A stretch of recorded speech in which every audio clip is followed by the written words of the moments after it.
Welcome everyone for today's All Sangha meeting, which John Eric Steinbommer, Chair of the Appamada Board, will be offering, President of the Appamada Board, here's the old way, will be leading this morning in place of the Dharma talk.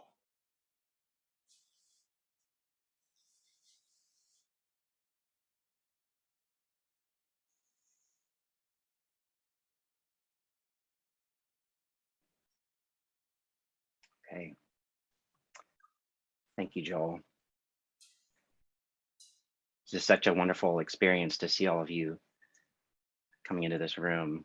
And I was just reflecting earlier how much I've been looking forward to this meeting, more so than other meetings I typically host, just to see my friends and my family and all of you who are so dedicated to our community and taking the time to do this. So I'm really appreciative of all of you and for being here with you.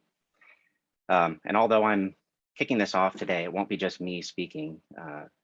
Nathan Smalley, one of our head students, will be speaking in a moment, and also Mino, who's the board treasurer, and then also Jessica Steinbommer, our other head student, will be speaking at the end. So it's going to be a team effort.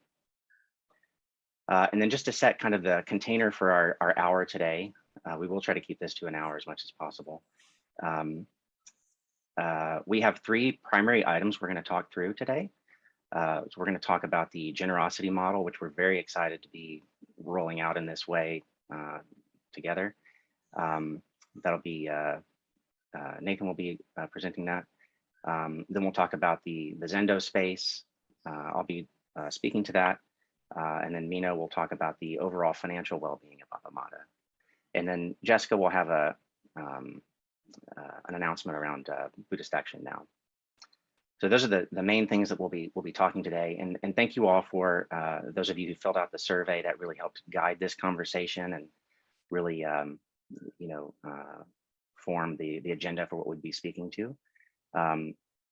Anything that's not addressed during this meeting, please be assured I'll make sure and pass that information on to the councils or anyone else to whom that would be appropriate to address whatever concern you might have brought forward. But thank you for doing that. So the general timing, we have about 15 to 20 minutes per topic. And we want to make this as conversational as possible. This is, an opportunity to come forward with your questions, any concerns, any thoughts you might have. We really want to make space for that. And also we want to make sure that we keep to our timing. So I'll be kind of tracking the timing. If there's anything that feels incomplete or we didn't get a chance to get to after this meeting, I'll be sending out another link to a really short form to fill out where you can add any additional questions or anything like that maybe didn't get addressed in this meeting that you thought would still be something you'd like to know more about.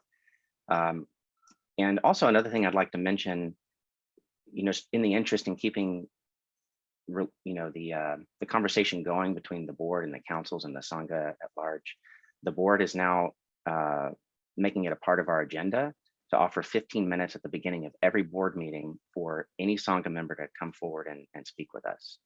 So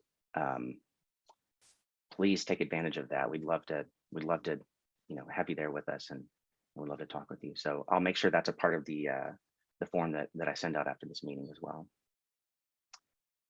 I think that's it for and so like I said, we'll be presenting these topics and then offering space for questions and conversation, and we'll do that, I think, just the way that we've normally done. Please raise your hand and come forward, and then we'll do it like that.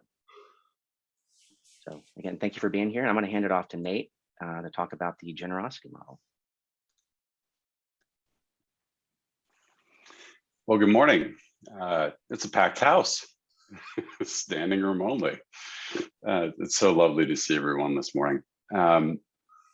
I am really excited to share with you some updates around the generosity model. As some of you may know, over the past couple of years, we've been working to move towards a model that reflects the Dana Paramita as a primary practice inside the life of our Sangha. So After a great deal of conversation and research and work on this front, the board voted to adopt an all contribution financial model that aligns with the Dana Paramita and allows us to reflect this fundamental teaching of the Buddha, and therefore is an integral part of our practice. And hopefully you got a chance to read the document that John Eric circulated a little bit ago before this meeting, but I wanted to read just the quote that Peg wrote so beautifully about generosity before we get into the particulars of this, to sort of frame the aspiration here. So Peg writes, generosity is a fundamentally relational activity. It cannot be practiced alone. It establishes connections that are conduits for energy, imagination, care, appreciation, support, encouragement, and attention. True relationality is imbued with generosity and cannot help but flow both ways, and even ripple outward beyond the immediate occasion and circumstances of giving. It actually permeates the entire universe, perfuming it with our highest aspirations. And I just wanted to start there because it is such a beautiful encapsulation of why we wanted to move in this particular direction. And to move away from the sort of exchange model that often permeates our thinking and ways of interacting in the Sangha, or at least outside of the Sangha.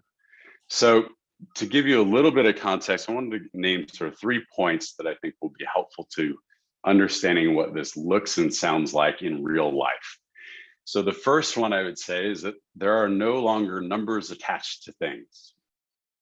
So when you sign up for an intensive or you sign up for an offering, there's no particular amount that will be attached to that. And that may feel strange and different. And that's the practice opportunity here, is to think through what can you offer. You'll be invited to offer and give generously to contribute to our Sangha, but we will not have suggested donations or amounts attached to offerings going forward. So that's one thing to think about. A second structural change will be that general contributions will now also support our teachers. So in the past, when you've given 2 Appamada to fund our programming, and you've given 2 individual teachers. Now, as part of our budgeting process, our teachers will receive some additional financial support through our budget. So when you give to Appamada, you will also be giving to our teachers. And you will be invited to continue to give to individual teachers as you see fit. So you'll notice the contribution link reflects that. You'll have the opportunity to give to the Sangha or to individual teachers. And then the third point that I think it's worth noting here is this is really a fundamental shift in the way we do budgeting. So those of you who have a finance background or a budgeting background might be wondering, are we crazy? Can we do this? And the board would like to assure you that we have really thought this through. We have a budget for this year that's based on our previous year's contributions, and that this is the culmination of 2 years worth of work and thought and research. So we have real confidence that we're in a good place to move forward. We also have a buffer so that if we are seeing that our contributions aren't fully meeting our needs, we can draw on some funds that we have allocated to make sure that we're solvent and can move forward. And this is going to be an iterative process. We know that each quarter or so, we're going to step back and review, how is this going? Are we living up to the aspiration? Are the mechanics of it working in the way that we think that they need to? And are we really embodying this aspiration and making sure that we're financially healthy along the way as we do so? So that's sort of it in a nutshell. And I'm really curious what kind of questions folks have about the generosity model. And I'll open this up now to anyone who has questions, to me, John Eric, Mino, members of the board who are present, who can offer answers. So if you just kindly raise your hand, we can engage that way.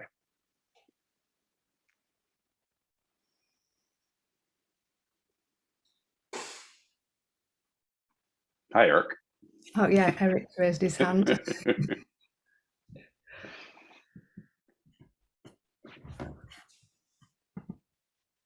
You're gonna. There you go. Oh.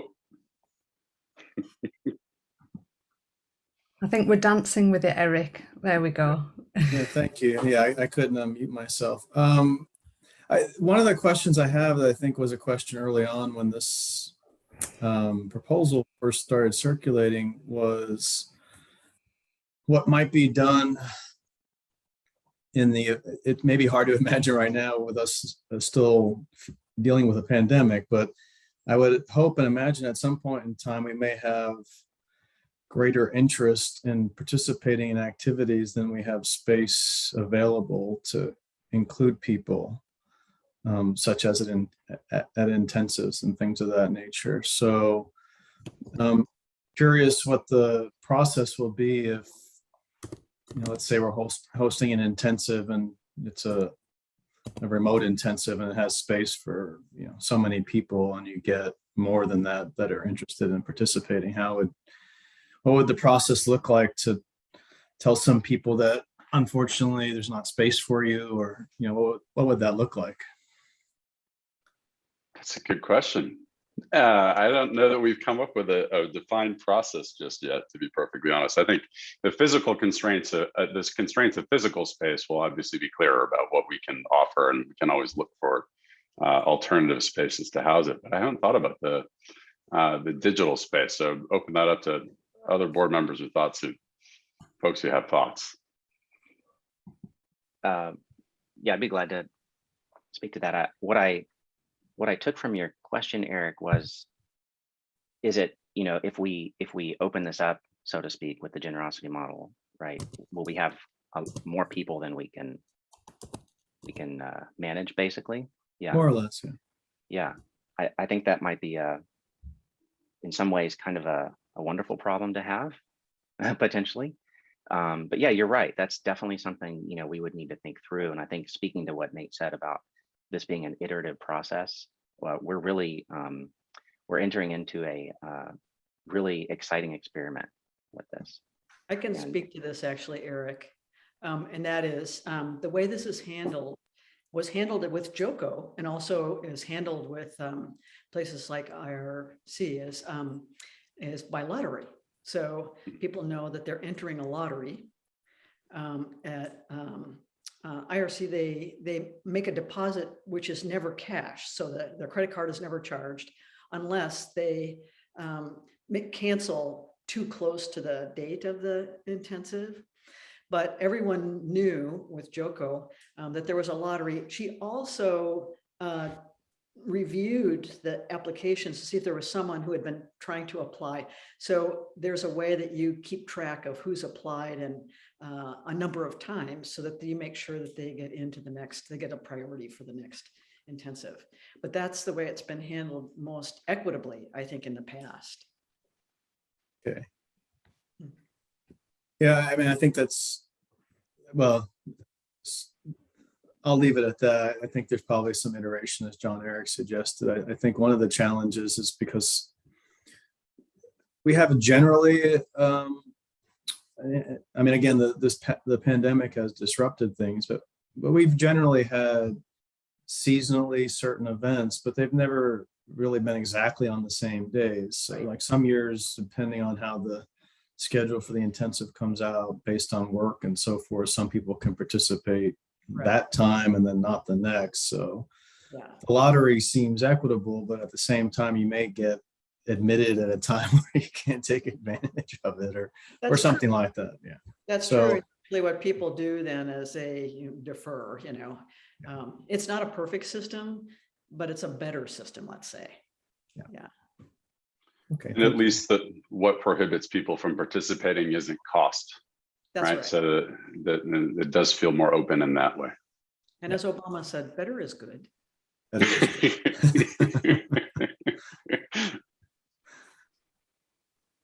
Thanks for your question, Eric. We have John next.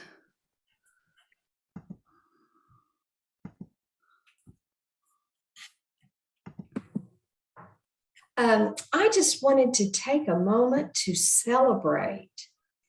This is the very first time since Peg started her sitting group way back when, and I don't remember the date, that teachers will be compensated through the budget. This is a huge, huge step forward for Appamada, and I am thrilled for us and for our teachers.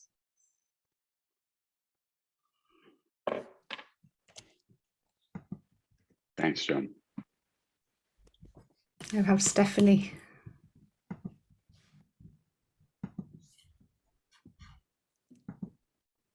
Hey, thanks.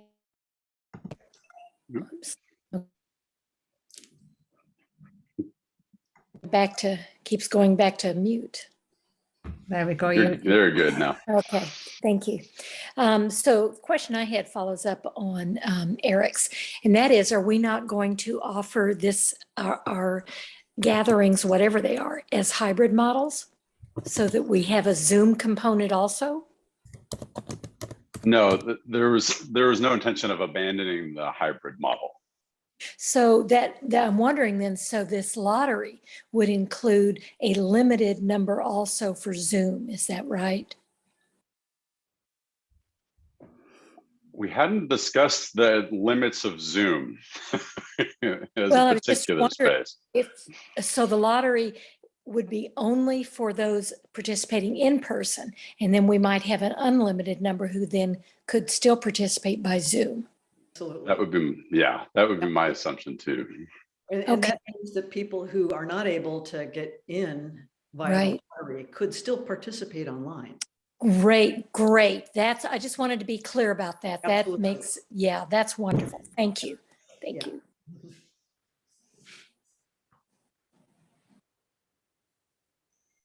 We have Lisa next.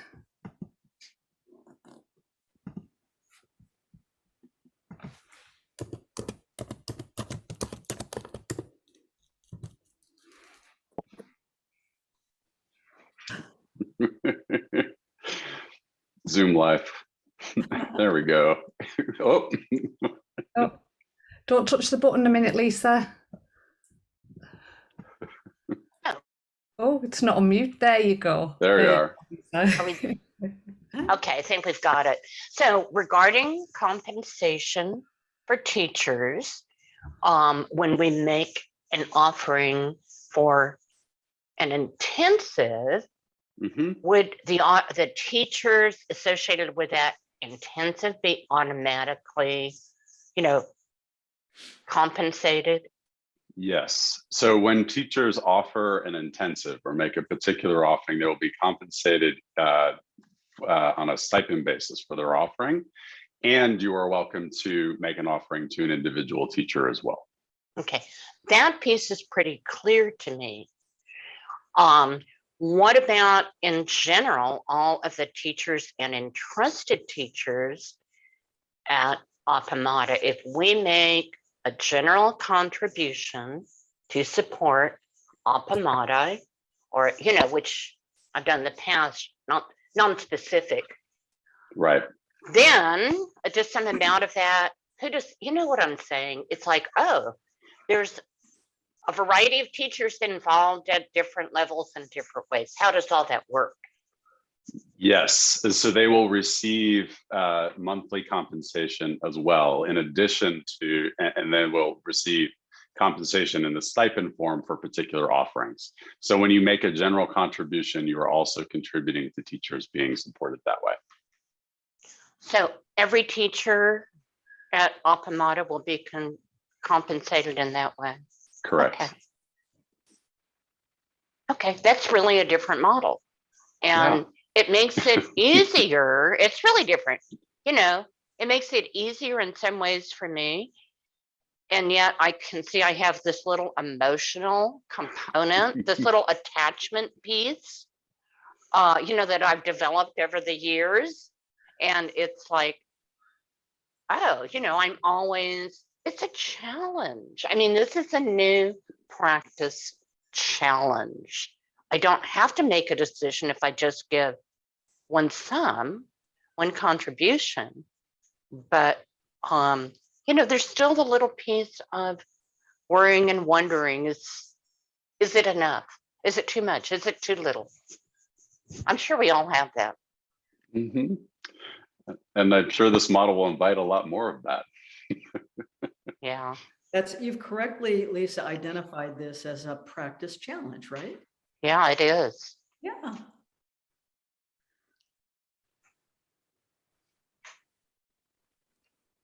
Saw Mino, and then he left.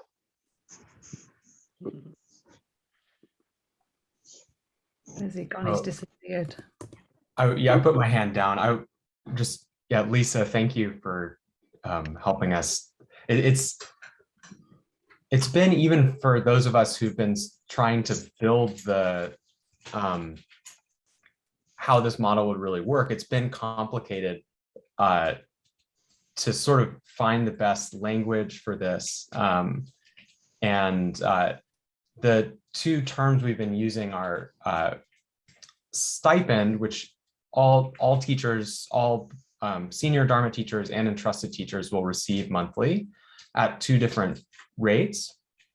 And that's regardless of what events they're actually participating in that month.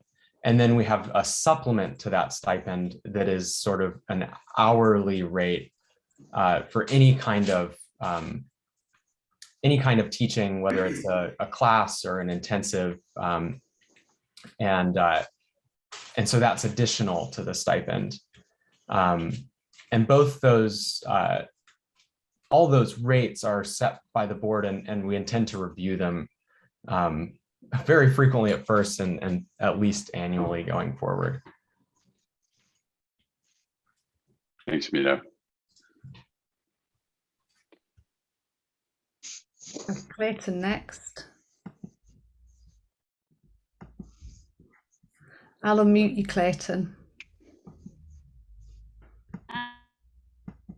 I know I saw the message from John Eric that we just have 5 minutes left, but one of the big shifts I feel is helping everyone in the practice discussion groups understand that we won't be paying our regular fee for the practice discussion groups. And could you help us understand how to manage that a little bit? Because that's such a steady practice we've been doing for so long that it'll be a big shift because of, I know that is a huge amount of Flint's kind of monetary role at Appamada is his practice discussion groups. So I'd like to hear y'all explain how we can work with that, please.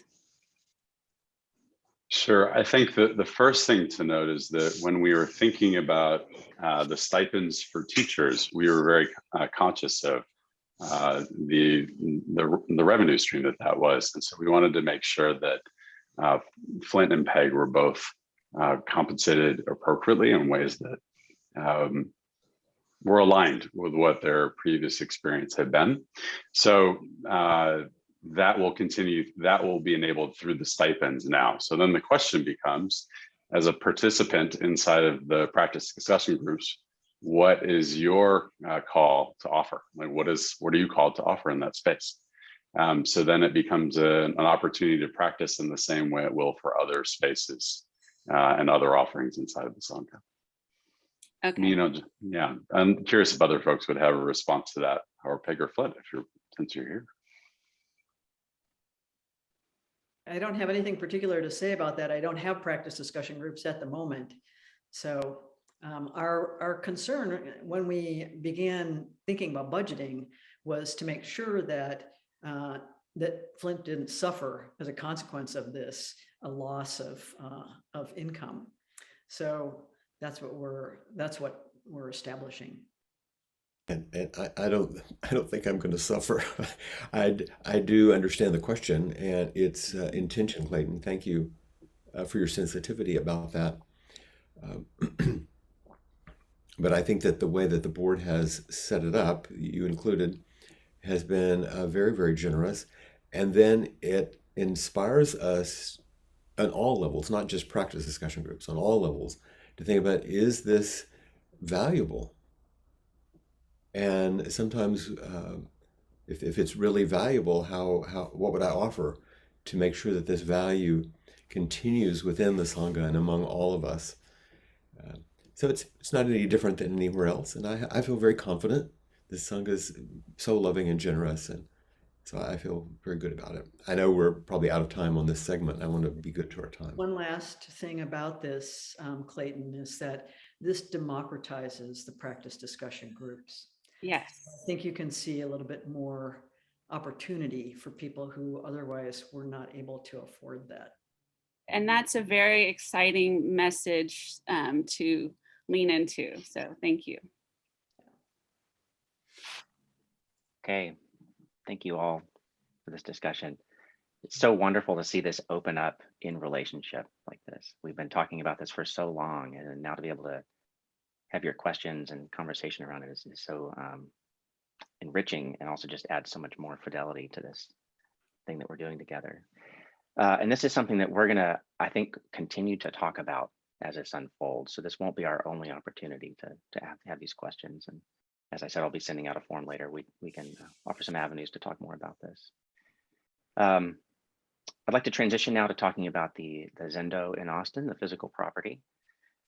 So it's been kind of a bumpy ride with the purchase discussion, and then graciously Nelda stepped in and enabled us to continue practicing in the space. And then with COVID, opening and reopening, it's been kind of challenging. But I know that many of us have a real emotional attachment to that space, and not just those of us who have practiced there in person, who are here in Austin and have an attachment to the space, but I would imagine as well people even remotely, like seeing Joel sitting there, and the other practice leaders in that space. It's that's our home, that's our place. And so I know this is something that is near to dear to all of our hearts. So that was a big reason why we wanted to have this meeting together to talk about this. So I'll just give you kind of our general current status with the space, and then we can open up for conversation and questions. So we currently have a lease in place between Appamada and Nelda, the owner of the property, that extends through September of 2022. So that's the current lease term. We have been paying about $2,500 per month to lease the space, and that's increasing because of Austin is expensive, and property taxes going up, and just all the things that those of you in Austin we feel of all the prices going up. So starting in March, our rent will be $3,500 per month. So that will be an increased expense. And just to kind of touch on the lease term a little bit. So we have so that this begins a new lease basically in March. So it's a 6-month term that will take us through September. And the reason that we did that was last fall or summer, last year, the councils undertook a quite extensive appreciative inquiry exercise led by Jessica Steinbommer, the other head student. And a big component of that appreciative inquiry was, how do we envision our space? How do we envision coming together and practicing together? And how might we dream kind of our ideal space? And so it was a really wonderful opportunity to kind of think outside of what we normally are accustomed to. And people brought forward many different things, and we had some themes that emerged, like green open spaces where we could congregate. We could have families. We could be together outside and inside. Some other ideas around like involving the community with a space that was more open. Different things that came forward. And the idea is not to say that we are ready to leave our current space or replace it in any way, but there is interest in kind of seeing what else might be possible in the Austin area for Appamada, for us to meet. And so there's an interest in exploring that. So that's I think something we could talk about. But there's a working group forming, And there will be invitations to include everybody from the Sangha who's interested in being a part of this working group or a part of this effort, or even speaking to, you know, your desires and needs around the space, to just see like what's possible in Austin, you know, because there, who knows what might fit our needs. And, you know, with the uncertainty of COVID and, you know, needing to close and, you know, not being able to be there in person, there might be some ways to accommodate that kind of uncertainty or things like that, or, you know, including people remotely in different ways, that sort of thing. So really the intent is not to say like we're leaving the space, because there's really nothing, we're not moving in that direction. There's really just an exploration to see what might be possible. So I would invite conversation and questions around this. I'd love to know what people are feeling and thinking around this.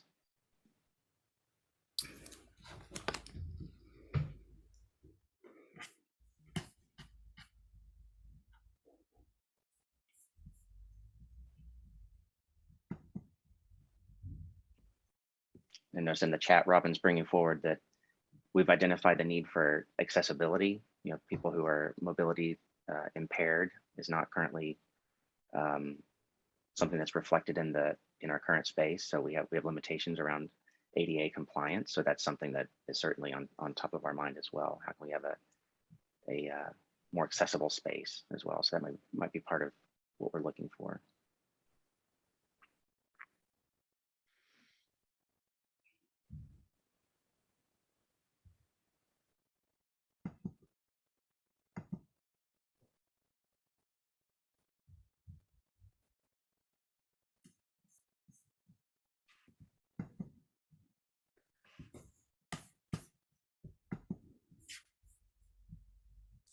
Oh. There we have Amanda. And I'd just like to say that when you come forward, I'll unmute you just to stop the confusion and dancing with the mute button.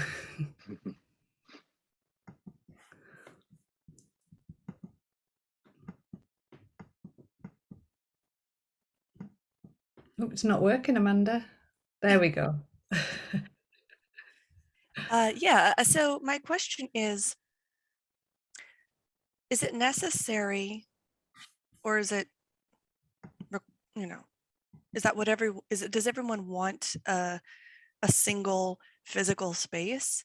And the reason why I ask that is so many organizations and businesses are moving to a model where, you know, since so much is done in a virtual space now, and because hybrid is not going away, it might be good to have a space that is either easy to expand and contract or moves from place to place. And I'm just wondering if that was part of the conversation, or if we're actually looking at, you know, making it an institution, like a single place, physical space that everybody knows and goes to. And the only reason I'm asking that is, one, it's very expensive to find space like that right now in Austin. And two, growth is inevitable, right? And so it's going to be, this conversation will have to happen, I think, again and again over the, you know, in the future.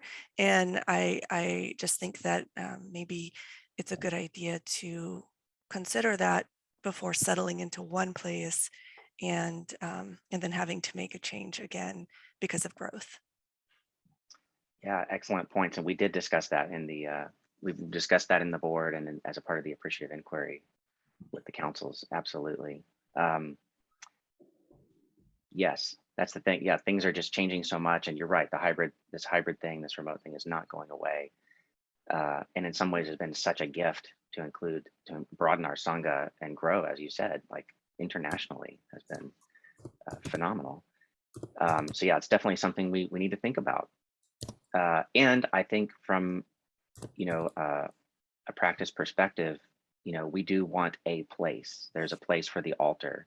There's a place for service. There's a place where, you know, this is where that happens. The practice leader is there, where we have ceremony. So I think there's still a pretty pretty solid desire to have that continue I will while say something. accommodating. Yeah. I'll say something about that historically, because historically we had that kind of peripatetic Sangha. So we had different spaces that we met in. This proved very, very unfortunate because we were always at the mercy of other people's schedules. And because we couldn't, there was no possible way that we could set up daily zazen without having a dedicated space. We just couldn't do it for people to come together. Now, granted, we're always going to have distributed Sangha, but that said, I wrote a whole piece called "A Dedicated Space Makes Everything Possible." Because if somebody wants to decide to teach a class, or we want to offer a new offering, Women in Zen or something like that, which has the potential for people to gather, I think it's very, very important to have a space. But that said, I don't envision that space getting bigger and bigger. I envision rather a network of spaces. So I'd rather see that, a network of spaces, than a megachurch, for example. Does that make sense? Yeah.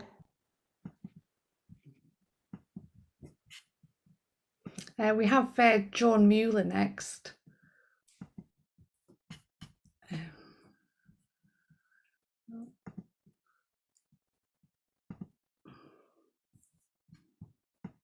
So we really hope that there will be offerings where people can do it from their own living room or wherever and participate. And as you said, it's all over the world now. So that's a really important thing to consider. Thank you, John. Missed the first part of what you said. I think maybe you're muted for a moment. Could you repeat the beginning of what you said, John? Well, I don't know what I said, but I'll say something else. Okay. We are the older ones. Bill comes with me, but we do it remotely. And we will continue to do that even when things are opened up, because we don't have a car and we just are at that age. So for us, having things that are possible remotely is really important. And just the connections with people around the world has changed things in a very special way too. That's all. Thank you, John.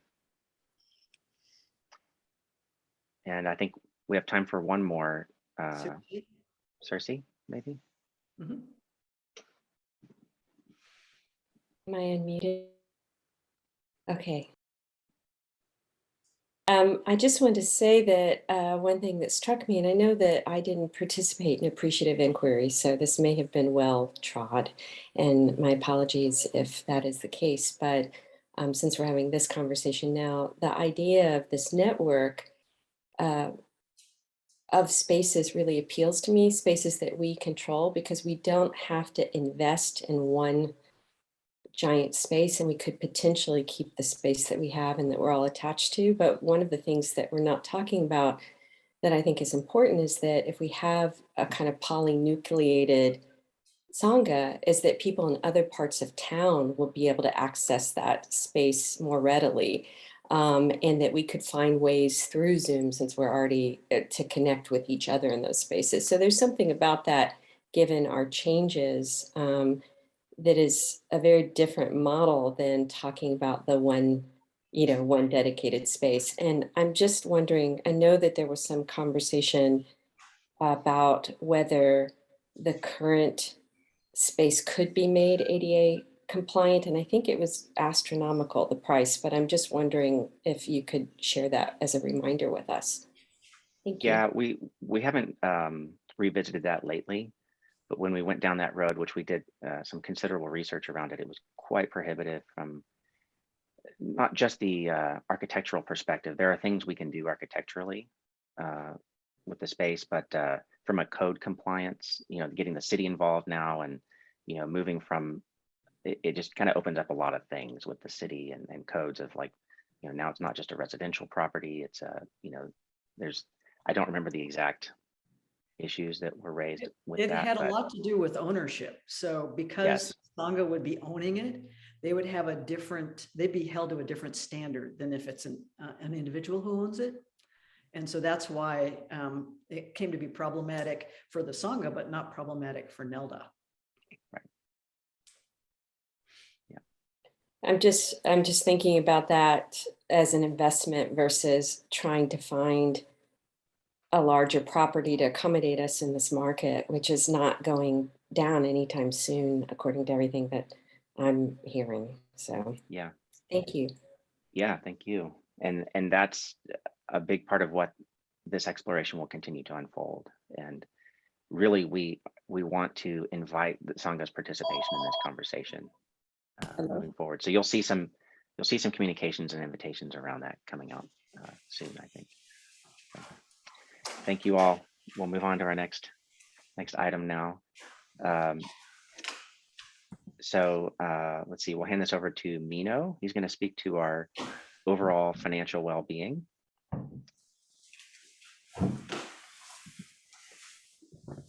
Hi, everyone. So I'll share my screen in a minute so we can see just a few numbers and one chart. I'll say I'm going to keep this very high level and with few numbers, but I wanted to remind everyone that as a nonprofit, you can request to look at our records are publicly available. We used to keep that in a binder in the Zendo, and now you can request access to view the statements in a Google Drive. So if you ever have any questions beyond today, feel free to send me an email. You can do that through the Appamada website. You can find me on the board and click on my name and send me an email. And I can help answer your question or get you access to profit and loss statements or balance sheets or whatever you want to peruse. So my goal is to sort of let people know generally where we are, how 2021 was, and what kind of things your contributions go towards as we talk about the generosity model, and what that might mean for 2022 and going forward. So give me just a minute, I'll share my screen.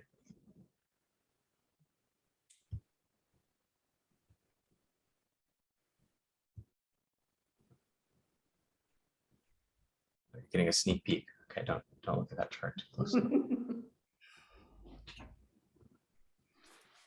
So 2021, every year is different since I've been on the board. I joined the board just before the pandemic. And so 2020's numbers were funny, as you might imagine. We had some expenses for in-person things at the beginning of the year, and then we went all online. And then 2020, looking into 2021, we had to decide what was going to happen. Were we going to reopen? Originally, when we made the first budget, we thought we might be reopened by, I can't remember, it was March or April or something. That didn't happen. And then we did reopen in the summer, but briefly and in person. And so we did make ourselves an operating budget, which is actually lower than 2020 had been, because we were anticipating fewer expenses from in-person events. And we kept our eye on reopening in person and how that, if we needed to create a new budget, and this budget ended up taking us all the way through the year, and we did well with it.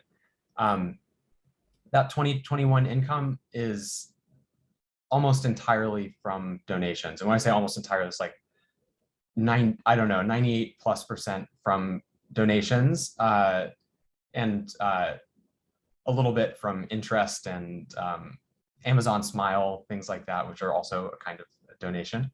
And so that's both, as we've been sort of softly moving into the generosity model, those are donations that people have made directly to Appamada and to our general fund. That covers about 75% of what we saw in 2021. And then the other quarter is things like practice discussion groups and a couple of other events that had a price associated with them. And that was about a quarter of the income for 2021. our expenses ended up coming out under the budget. So that was a good thing. Peg is clapping. Yeah, and I wanted to sort of give an idea of what some of the major categories of expenses are without drowning you in numbers. You can look at the profit and loss sheets if you want, if you're that of that mind. But some of our biggest categories for expenses are things like building and grounds, which includes rent, the housekeeper, parking lot rental from down the block, and all sorts of things like that, pest control, maintenance, and supplies. Growing over the last couple of years has been our computer expenses, and that's actually a considerable amount now. Things like our Zoom licenses and the whole super slick setup that we've got in the Zendo in Austin to broadcast all over the world. We've got professional fees like bookkeeping, accounting, liability insurance, and then teacher payments, which are a growing category for this year going forward, which will be a big part of our budget. So we're excited about that.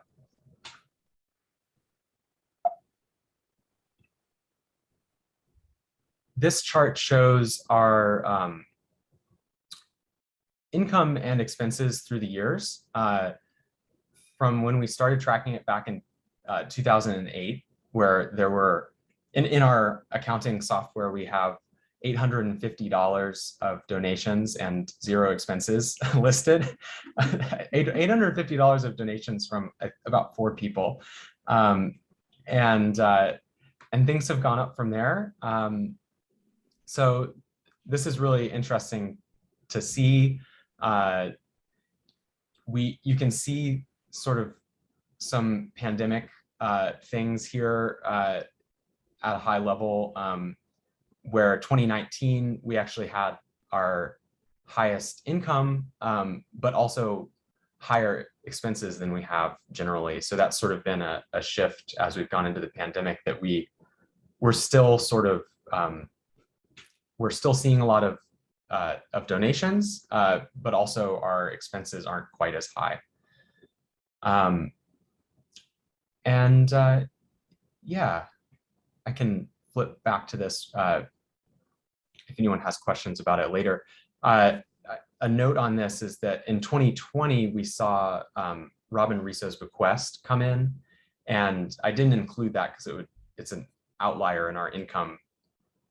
But that's it's a big part of our financial picture, is this large bequest that the board is planning to invest, and also keep parts of it liquid so that we have the ability to cover emergencies, and so that we can be on good footing going into this generosity model that we're really excited about.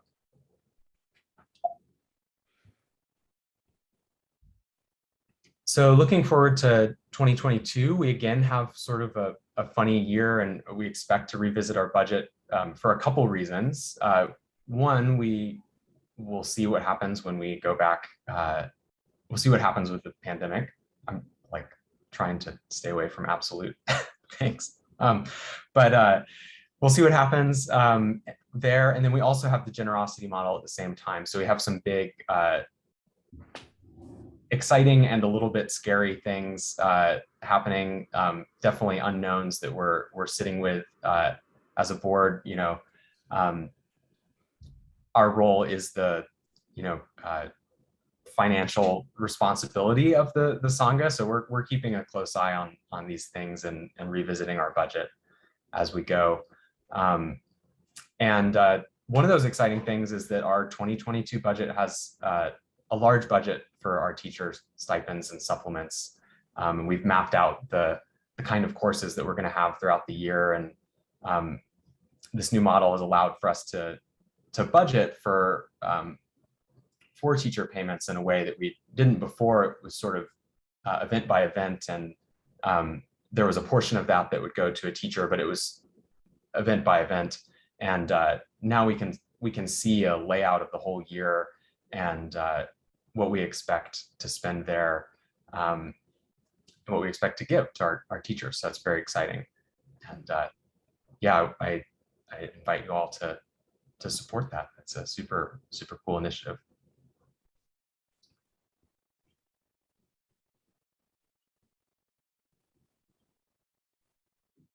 Does anyone have questions? Carolyn does.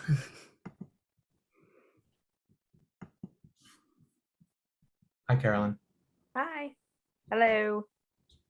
Well, it's more, I was wanting to bring us back to a chat because Robin Bradford made like a critical comment that really aligns with expenses and budgeting.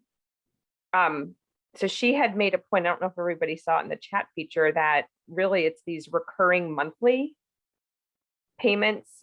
She was encouraging that. And so, I was wanting to ask you, because knowing from a budgeting standpoint, knowing that you're going to, on a monthly basis, be paying the teachers and have all these operating expenses for facilities, programming, just us as Sangha members, what is the preference? Is it like if everybody could contribute some sort of monthly payment, and then if able, be able to contribute more when they feel, kind of a heartfelt expression and want to give more? But what is the preference and the need from the board's perspective? Sure. So they're really part of this generosity model is stepping into sort of that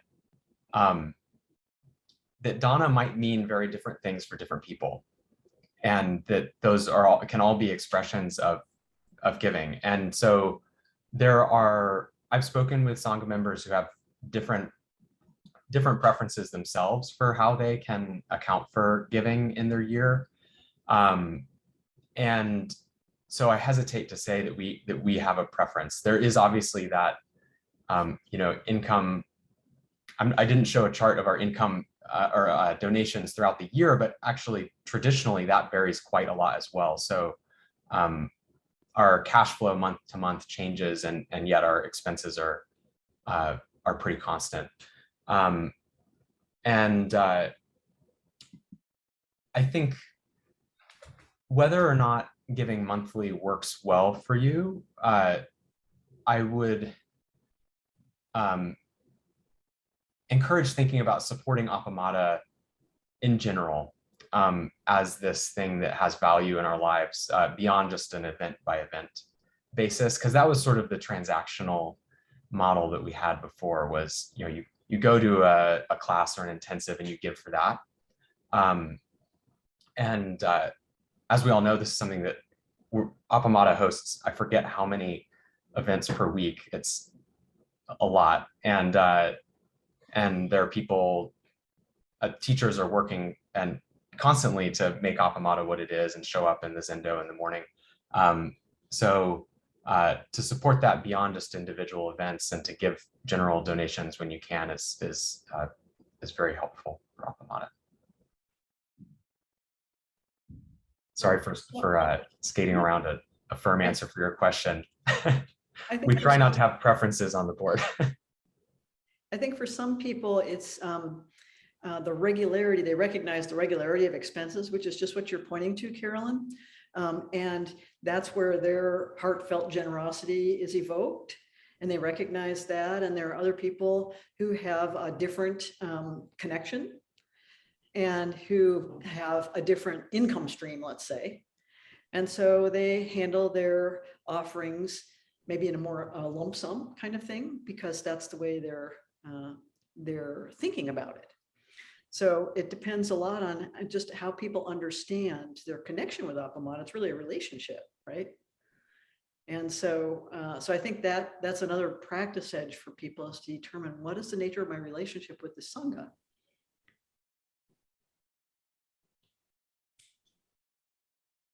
That's helpful. Thank you, Mino and Peg. Thank you.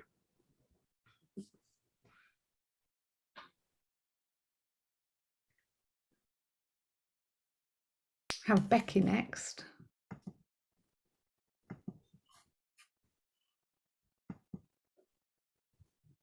I really just wanted to say what Peg had said earlier, maybe in a slightly different way, which is that if each of us were able to find a monthly amount, even if it was a small one, a large one, whatever, and contribute that because we know we can, and give extra when we can. One of the important things for us to all remember and have appreciation for is that whenever we pay what we can, we may be also contributing then for people who almost can't at all, or it would be such a small amount.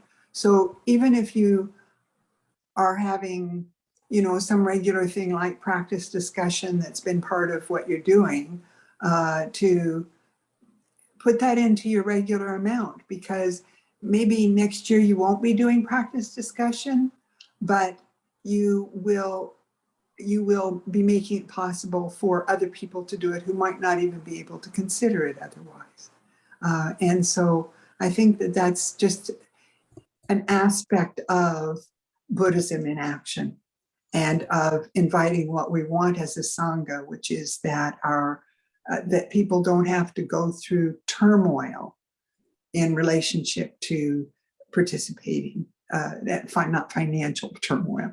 So I just want to say thank you. I think that this model will work wonderfully well for that. Thank you, Becky. It's a great point, that the generosity you're able to show through your contributions is to Appamada, and Appamada is just us and it's all of these people who can join these events and have it be freely offered. Anybody can join. And just looking at the time, we're almost at our hour, so maybe one more question, and then we'll move to the Buddhist Action now as our last item. So have Liz.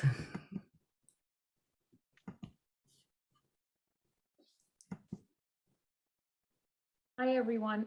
I apologize if I missed it, but when you're setting new goals, or at least this is the way I am, I must have maybe missed where you were saying, I heard you say we're shooting big in 2022, and I saw what 2020 or 21 was, but I don't see what you're shooting for. So did I miss one of the screens that says, here's what we're hoping to do, so that all of us in our minds can imagine that number for Appamada next year, just knowing what that is?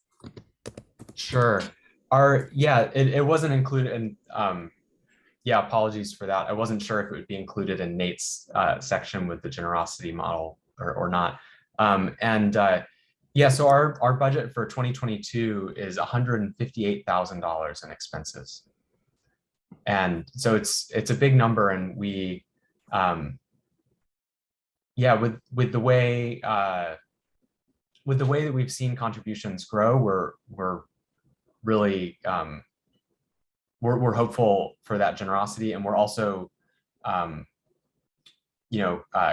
prepared for whatever may happen with by having a buffer from our existing funds, because we've had a net positive income over the past several years. So we have some, and we also have the bequest, so we have some of that earmarked just in case. Yeah, there was a good profit last year. So you're saying 158 is what you're imagining your expenses to be, but in your mind, have you kind of dreamed as a group of what you really want to bring in, so that you're still adding some to the bottom line? Or are you just saying, no, if we do that, we're happy? That's a great question. I think in this first year of the generosity model being which we've sort of been moving towards for a couple of years, but our first year of really sharing this with the Sangha and inviting people to participate wholeheartedly in this model, we haven't thought about that. We haven't set a fundraising goal or something like that. Yeah, maybe it's not important. I was just wondering. So then, just to remind me of the first little slide, and then I'll stop. So your expenses were 131 this year. Anyway. No, our expenses this past year were only, let's see, 119, anyway, there was like a. it doesn't- 109,000.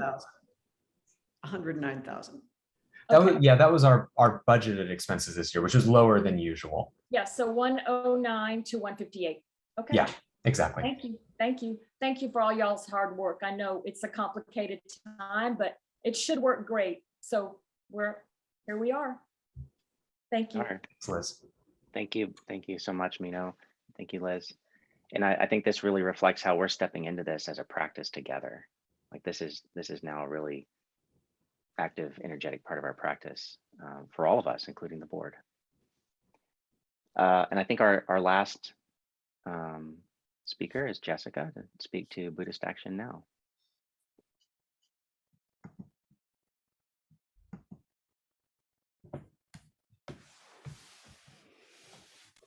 Hi, everyone. When I was asked to speak about this, I was very excited because I thought this would be a great way to end the meeting.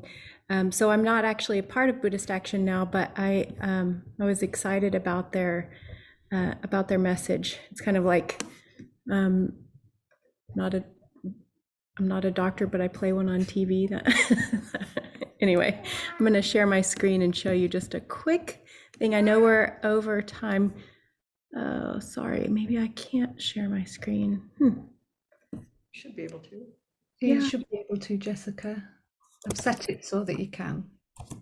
Let's see if this works. Oh, okay, this is not on you, Maria. This is my new computer. So I'll just speak to this really quickly. Buddhist Action Now is a group that formed, and the purpose is to provide the public sphere a platform for collective action and speech that manifests and advocates for the Dharma values of compassion, wisdom, connection, ethical action, and care.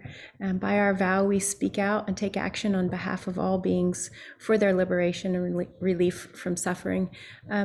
And so this group has specifically been working with feeding the homeless this past year. And just quickly, so that you know, the total annual donation was 5,000 pounds of food and bottled water. So really significant, which is an approximate annual monetary value of $6,000.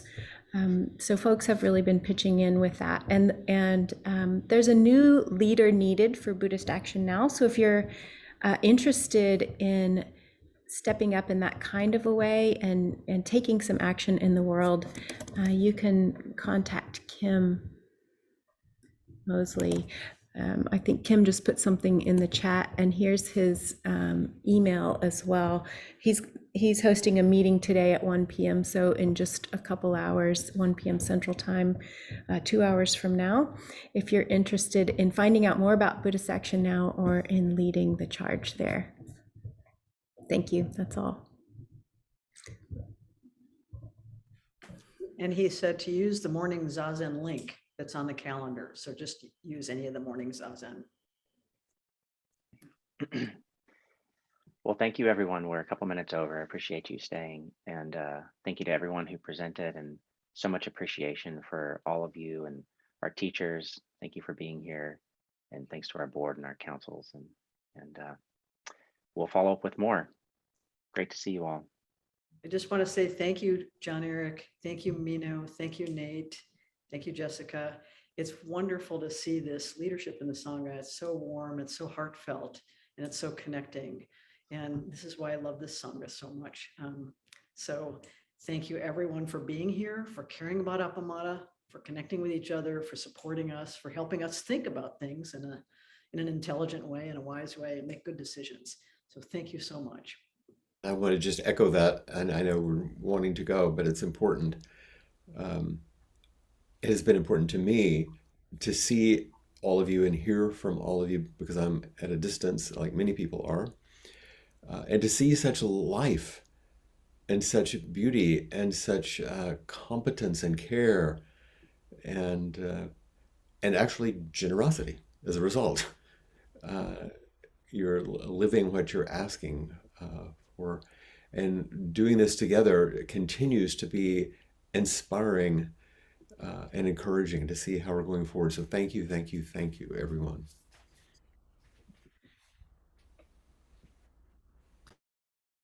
Thank you both.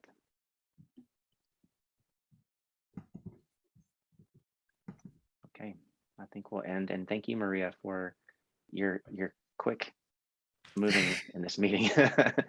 It's been a bit of a dance. Yeah, very skillful though. Thank you so much for your Thank you support. so much, Maria. All right. You're very welcome. Very welcome. Take care, everyone. A question for Peg. Yes. So normally we would close after a Dharma talk with an echo and the Four Noble Truths. Should we do that now? Absolutely. Very good. Thank you.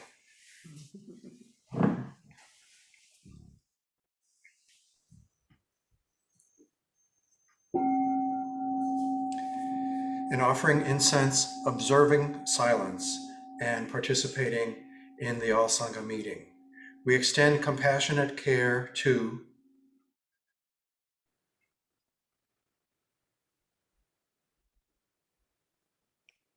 and all those who are gravely ill, lacking basic necessities, or suffering violence in the world in thought, word, or deed. May they be serene through all their suffering, and may they, together with all beings, realize the awakened way.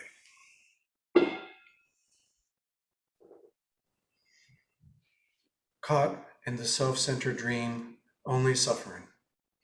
Holding to self-centered thoughts, exactly the dream. Each moment, life as it is, the only teacher, being just this moment, compassion's way. Caught in the self-centered dream, only suffering. Holding to self-centered thoughts, exactly the dream. Each moment, life as it is, the only teacher, being just this moment, compassion's way. Caught in the self-centered dream, only suffering. Holding to self-centered thoughts, exactly the dream. Each moment, life as it is, the only teacher, being just this moment, compassion's way.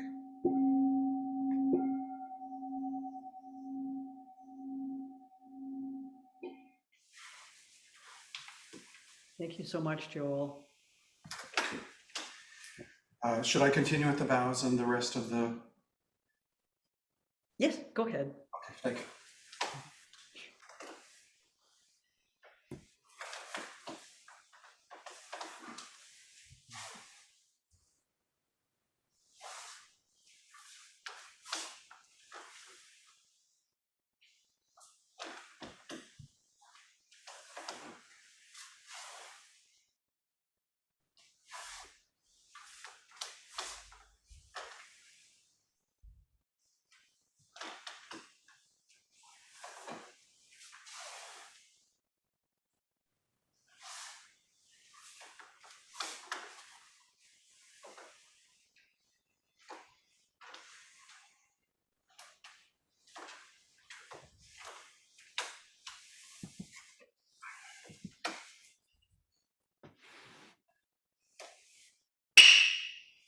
Let us be respectfully reminded.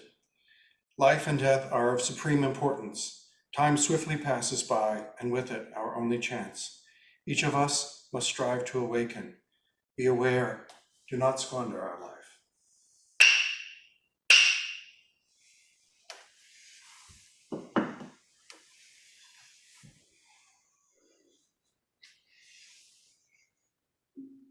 Oh my gosh, how I wish we could all be gathering in the kitchen right now. Have a wonderful week, everyone.